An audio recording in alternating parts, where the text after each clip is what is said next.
नमस्कार, मी पंजाब डक. आज 10, 11, 12, 13च्या दरम्यान या 4 दिवसामध्ये काही काही भागामध्ये पाऊस पडणार आहे. तुरळक ठिकाणी पावसाचा अंदाज आहे, काही काही ठिकाणी जोरात पडणार आहे, म्हणून हा अंदाज सर्व शेतकऱ्यांसाठी सांगणार आहे. तर आज 9 ऑगस्टला तुम्हाला एक सांगू इच्छितो की एक भुवनेश्वरजवळ असलेला एक कमी दाबाचा पट्टा ते छत्तीसगडकडून मध्य प्रदेश पण इकडे गुजरातकडे जात असल्यामुळं महाराष्ट्रामध्ये काय होणार आहे, नागपूर, भंडारा, गोंदिया, चंद्रपूर, वर्धा आणि त्याच्यानंतर अमरावती ह्या परिसरामध्ये काय होणार, ह्या 2-3 दिवस तिकडं पाऊस पडणार आहे. म्हणून पूर्व विदर्भातल्या त्या 6 जिल्ह्यातल्या शेतकऱ्यांनी अंदाज लक्ष घ्यायचा. म्हणजे पूर्व विदर्भामध्ये 6 जिल्ह्यामध्ये आज 9, 10, 11, 12, 13 तारखेपर्यंत पावसाचा अंदाज आहे. म्हणून हा त्यांनी शेतकऱ्यांनी अंदाज लक्ष घ्यायचा. तसेच 9, 10, 11, 12, 13च्या दरम्यान महाराष्ट्रात देखील तुम्हाला सांगितलं मराठवाड्यात देखील परभणी जिल्हा, लातूर जिल्हा, बीड जिल्हा, जालना जिल्हा, संभाजीनगर, त्याच्यानंतर हिंगोली, नांदेड या जिल्ह्यामध्ये काय होणार आहे, खूप काय मोठा पाऊस पडणार नाही. दुपारपर्यंत ऊन पडेल, पण ह्या 4-5 दिवसामध्ये काय होणार आहे, तुरळक ठिकाणी विखुरलेल्या स्वरूपाचा पावसाचा अंदाज आहे. म्हणून परभणी, लातूर, बीड, धाराशिव, जालना, संभाजीनगर, हिंगोली ह्या शेतकऱ्यांनी अंदाज लक्ष घ्यायचा. त्याच्यानंतर राज्यात आपण उत्तर कोकणपट्टीकडे वळू. तर कोकणपट्टीकडे मात्र आज 9 ऑगस्टपासून ते 14-15 ऑगस्टपर्यंत तिकडं मात्र पाऊस सरीव थोडा चालूच राहील. म्हणून हा अंदाज सर्व शेतकऱ्यांना घ्यायचा. नाशिककडे देखील पाऊस थोडाफार चालूच राहील, सरीव चालू राहील. म्हणून नाशिक जिल्ह्यातील शेतकऱ्यांना अंदाज लक्ष घ्यायचा.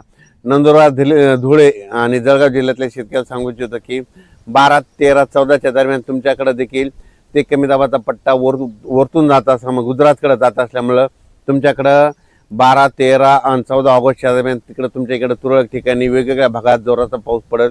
म्हणून हा अंदाज लक्ष द्यायचा. विहिरीला पाणी येणारा असा पाऊस सध्या तरी महाराष्ट्रात नाही.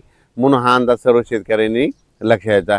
त्याच्यानंतर इकडं अहिल्यानगरकडे देखील अहिल्यानगरच्या सर्व जिल्ह्यात सगळीकडे जोराचा पाऊस पडणार नाही, फक्त विखुरलेल्या स्वरूपाचाच पाऊस असणार आहे. म्हणून हा अहिल्यानगरच्या संपूर्ण जिल्ह्यातल्या, तालुक्यातल्या, शहरातल्या, गावातल्या लोकांनी हा अंदाज घ्यायचा. त्याच्यानंतर पुणे, सातारा, सांगली, सोलापूर, कोल्हापूर या पश्चिम महाराष्ट्रात देखील काय होणार आहे, सरीत राहणार आहे. तुरळक ठिकाणी विखुरलेल्या स्वरूपात आणखीन 4 म्हणजे 9, 10, 11, 12, 13 ऑगस्टपर्यंत पाऊस राहणार आहे. खूप काय मोठा नसणार आहे. दुपारनंतर ऊन पडणार आहे, पण काही भागात तुरळक ठिकाणी विखुरलेलाच पाऊस आहे, खूप काय मोठा नाही. म्हणून हा पश्चिम महाराष्ट्रातल्या शेतकऱ्यांनी अंदाज लक्ष घ्यायचा. कोल्हापूर, सातारा आणि इकडं कोकणपट्टी तिकडं मात्र सरीव त्या चालूच राहतील. मात्र कर्नाटकला एवढा काही मोठा पाऊस पडणार नाही. म्हणून कर्नाटकच्या शेतकऱ्यांनी अंदाज लक्षात घ्यायचा. तुरळक ठिकाणीच पाऊस आहे.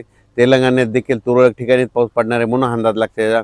फक्त एक कमी दाबाचा पट्टा भुवनेश्वरहून आपलं इकडं मध्य प्रदेशकडे जात असल्यामुळं विदर्भातच पाऊस पडणार आहे. ते पूर्व विदर्भात मग वर्धा, नागपूर, भंडारा, गोंदिया, चंद्रपूर, त्याच्यानंतर यवतमाळचा काही भाग आणि अमरावती, त्याच्यानंतर मोर्शी असं करत करत परतवाडा, इकडं जळगाव, जामोद, इकडं जळगाव, रावेर, धुळे, नंदुरबार ह्या पट्ट्यामध्ये जात असल्यामुळं ह्यामध्ये 11, 12, 13च्या दरम्यान तिकडल्या भागातच म्हणजे मध्य प्रदेशच्या बाजून महाराष्ट्र जे लगतचे जिल्हे, तालुके येतात त्या शेजारच्या तालुक्यामध्ये पाऊस पडणार आहे. म्हणून हा अंदाज लक्षात आहे.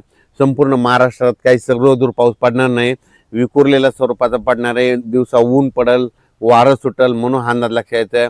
आणि शेतकऱ्याचे एक मेसेज आला की यावर्षी ह्या ऑगस्टमध्ये विहिरीला पाणी येईल, तसा पाऊस पडणार आहे का? तर तसा ह्या ऑगस्टमध्ये पाऊस पडणार नाही. पडणार आहे फक्त गोंदिया जिल्हा, नंदुरबार, गोंदिया, नागपूर, वर्धा, चंद्रपूर तिकडच्या परिसरातच म्हणजे पाणी येईल तसा पाऊस आहे. मात्र महाराष्ट्रात मात्र सप्टेंबर, ऑक्टोबरमध्ये मात्र सप्टेंबरच्या पहिल्या आठवड्यात मात्र महाराष्ट्रात विहिरीला पाणी येईल असा पाऊस पडणार आहे. पुन्हा मात्र धरण क्षेत्रात वाढ होणारा पाऊस, परतीचाच पाऊस असणार आहे. म्हणून हा अंदाज सर्व शेतकऱ्यांना लक्षात घ्यायचा.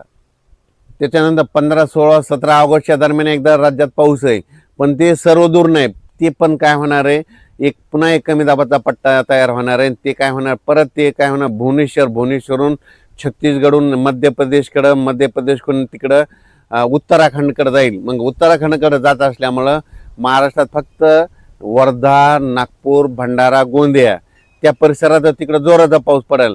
आणि तिकडं पाऊस पडत असल्यामुळं महाराष्ट्रात फक्त सरीव तुरळक ठिकाणी 15, 16, 17 ऑगस्टच्या दरम्यान विखुरलेल्या स्वरूपाचा पाऊस पडणार आहे, असा मोठा पडणार नाही म्हणून हा अंदाज लक्षात. फक्त मात्र विदर्भात, पूर्व विदर्भात ते पाऊस असणार आहे म्हणून पूर्व विदर्भातल्या शेतकऱ्यांनी अंदाज लक्षात घेऊन आपण आपल्या शेतीची कामे करायची. मी पहिल्यापासूनच आणखीन एक अंदाज सांगतो. मी म्हटलं तर सांगत होतो की जूनमध्ये कमी राहील, जुलैमध्ये जास्त, ऑगस्टला कमी आणि सप्टेंबर ऑक्टोबर परतीचा पाऊस जास्त पडणार आहे. 13 नोव्हेंबरला थंडी येणार आहे म्हणून हे अंदाज दरवर्षी शेतकऱ्यांनी, यावर्षीचा अंदाज सर्व शेतकऱ्यांनी लक्षात घ्यायचा. यावर्षी सप्टेंबर ऑक्टोबरमध्ये जास्त पाऊस पडणार आहे. म्हणजे ऑगस्ट संपताना जे वातावरण चेंज होईल आणि सप्टेंबरच्या पहिल्या आठवड्यात चांगला जोराचा पाऊस असणार आहे आणि ते राज्यभर सगळीकडेच पडणार आहे. मग पाऊस काय होईल, पश्चिम महाराष्ट्राकडे सोलापूर जिल्हा, जे वंचित भाग आहे, सोलापूर, सांगली, सांगलीचा काही भाग, आटपाडी इकडं, त्याच्यानंतर धाराशिव जिल्हा, लातूर जिल्हा, बीड जिल्हा, तर त्या शेतकऱ्याला सांगू इच्छितो की सध्या तरी तुमच्याकडे पिकाला लागल तसाच पाऊस पडणार आहे, पिकं जोपतील असाच पडणार आहे, पण तुमचं पीक काही खराब होणार नाही, पीक काही वाळून जाणार नाही. मात्र सप्टेंबर मधला पाऊस मात्र तुम्हाला सरासरी भरून काढणार आहे. म्हणून सोलापूर जिल्हा, लातूर जिल्हा, बीड जिल्हा, त्याच्यानंतर इकडं अहिल्यानगर जिल्हा,